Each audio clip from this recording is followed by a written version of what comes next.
सांगितलं होतं की बाबा हा व्यवहार झालाय चुकीचा आहे आणि हा व्यवहार होत असताना मला माहिती नव्हतं.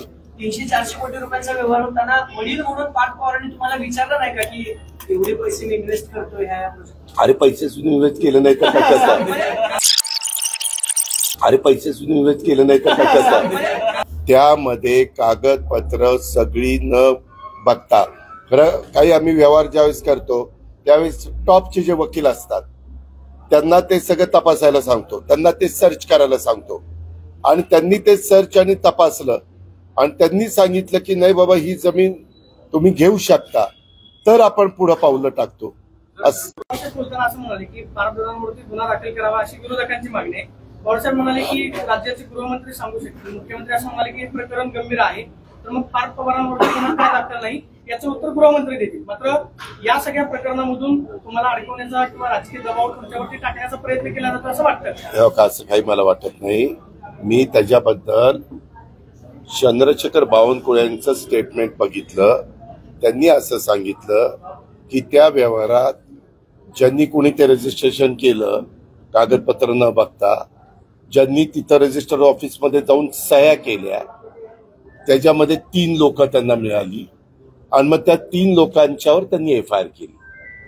सह्या करणारा, दुसरा पण सह्या करणारा आणि तिसरा हे रजिस्ट्रेशन करणारा, असं ते झालंय. आणि त्याच्यामुळं ही गोष्ट स्वतः रेव्हेन्यू मिनिस्टरनी सांगितलेली मी ऐकली. त्याच्यावर त्या तिघांच्यावर FIR दाखल झाला.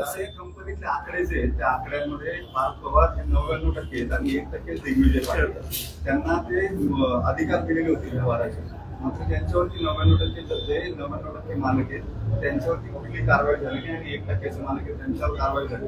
त्यामुळे पार्थ पवारांवरती कारवाई करावी अशी मागणी अंबादास दानवे यांनी. हो का?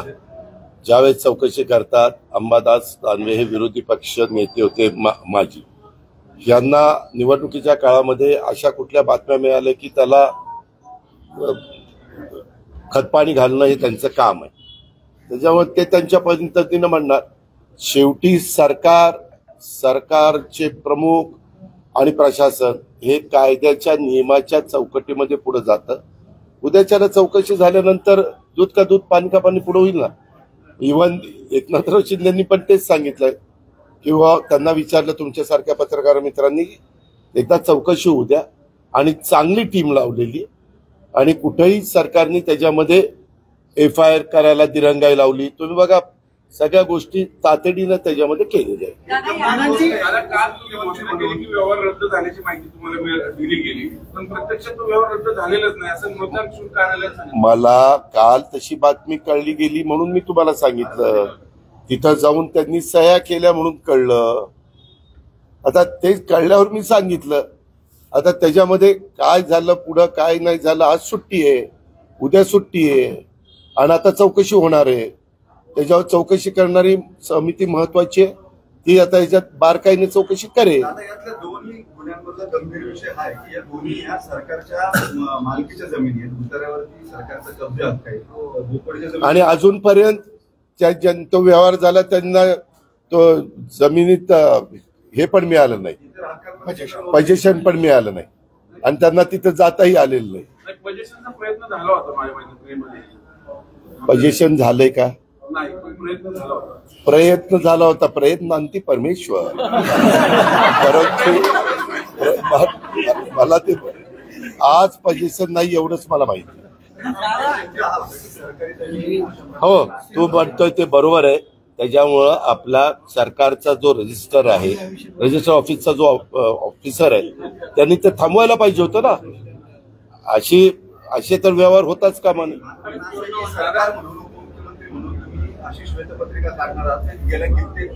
त्यामध्ये एकदा आमचा अहवाल येऊ द्या.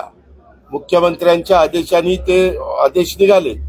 1 महिना कळ काढ म्हणजे मग आपल्याला अहवाल येईल. अरे बाबा तेच त्याच्यात आता माझ्याकडे नाही रे ती नोट आहे का रे कुणाकडं? ह्यांना त्याच्यामध्ये घातलेत. त्यांनी काय तपास करून काय त्यांच्याकडनं अपेक्षा त्याच्यात तुम्ही म्हणताय तेही घातलंय. पुन्हा अशा प्रकारच्या जमिनी असणाऱ्याचं खरेदी किंवा काही होऊ नये म्हणून काय खबरदारी घेतली गेली पाहिजे असं त्याच्यामध्ये सांगितलेलं. आता माझ्याकडे नाही तर मी तुम्हाला लगेच. दादा मोडस ऑपरेटी अशी आहे, प्रॉपर्टीवर भूमी अभिलेखकडे जायचं, नावं चढवायची इतर हक्कातली, ती मोठी याच्यात आणायची, नावं चढवून मग खरेदी खत करायचं आणि ताबा मारायचा. हे लिटिगेशन करणारी टोळी आहे बेसिकली, अनेक टोळ्या आहेत. तुम्ही म्हणताय ते माझ्याही कानावर आलेलं आहे. म्हणूनच मी पुन्हा पुन्हा पत्रकार मित्रांनो आपल्याला सांगतो की ह्या संदर्भामध्ये हे जे काही आहे त्याच्यात नक्की विकास खारगे आणि त्यांची टीम ह्याचाही नक्की तपास करतील. मी पण त्यांची भेट झाल्यावर सांगतो की बाबा अशा पद्धतीनं मला पत्रकार परिषदेमध्ये अभ्यासू पत्रकारांनी फार खोलात जाऊन हे प्रश्न विचारलेले आहे त्याच्यावर, आणि ते खरोखरच मी तुमचं कौतुक करतो.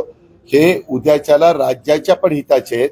आपला टॅक्स जो असतो तो टॅक्स पण बुडता कामा नये, परंतु कारण नसताना हे जे काही मोडस ऑपरेटी चालते ते पण बंद झालं पाहिजे. त्याच्यामध्ये एक असे वेगवेगळे म्हणूनच त्याचे पण चौकशी. बरं झालं हे का ते चौकशी समिती प्रस्तुत प्रकरणात अनियमितता झाली किंवा कसं याबाबत चौकशी करा. प्रस्तुत प्रकरणी अनियमितता झाली असल्यास आढळल्यास संबंधित जबाबदारी निश्चित करून त्यांच्यावर कारवाई करण्याची शिफारस करा. प्रस्तुत प्रकरणी अनियमितता झालेली आढळल्यास सदर जमीन पूर्वस्थितीवर आणण्यासाठी उपाययोजना सुचवा. भविष्यात आता हे नीट ऐका, भविष्यात अशा प्रकारची प्रकरणे पुन्हा उद्भवू नयेत यासाठी देखील काय उपाययोजना करणं गरजेचं आहे हेही आपण सुचवा असं ते त्याच्यात घेतलेलं. मला हे वाक्य आठवत होतं. त्याच्यावर तुम्ही जे म्हणताय त्याबद्दल ते त्याच्यात अंतर्भाव होतोय आणि मग ते तसं केलं आणि त्याच्यात अप्पर मुख्य सचिव महसूल मुद्रांक नोंदणी विभागीय आयुक्त पुणे विभाग, जमावबंदी आयुक्त आणि संचालक भूमी अभिलेख नोंदणी महानिरीक्षक मुद्रांक नियंत्रक पुणे, जिल्हाधिकारी पुणे, सहसचिव मुद्रांक महसूल व वन विभाग मुंबई, सदस्य सचिव अशी ती कमिटी आहे. त्याच्या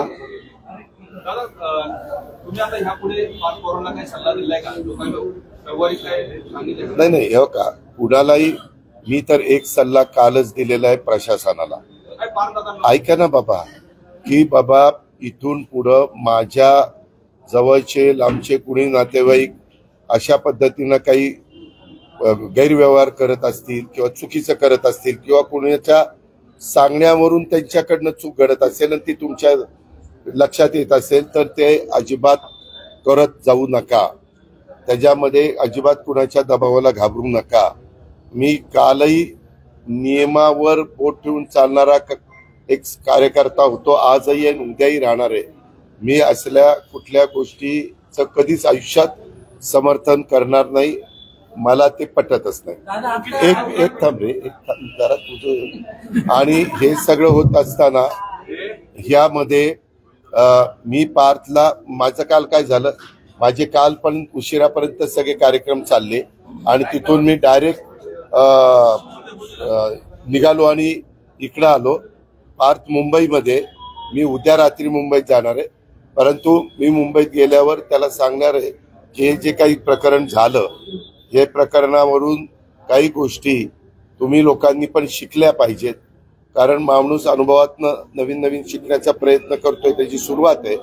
तर पुन्हा अशा कुठल्याही पद्धतीनं काही लोकांनी काही फार आपला ज्यांच्यावर विश्वास असतो त्यांनी विश्वासाने काही गोष्टी सांगितल्या तरी त्याच्यातल्या तज्ज्ञ माणूस जो असतो, भले त्याला फी द्यावी लागली तरी चालेल, म्हणजे वकिलांना वकील सल्ला द्यायला ऍडवाइस द्यायला हे करतात ना, त्याच्या प्रकारचा चांगल्या आपल्याकडे चांगले ऍडवायझर आहेत, चांगले वकील आहेत, चांगली टीम आहे, त्यांचा सल्ला घ्यावा आणि पुढे जावं.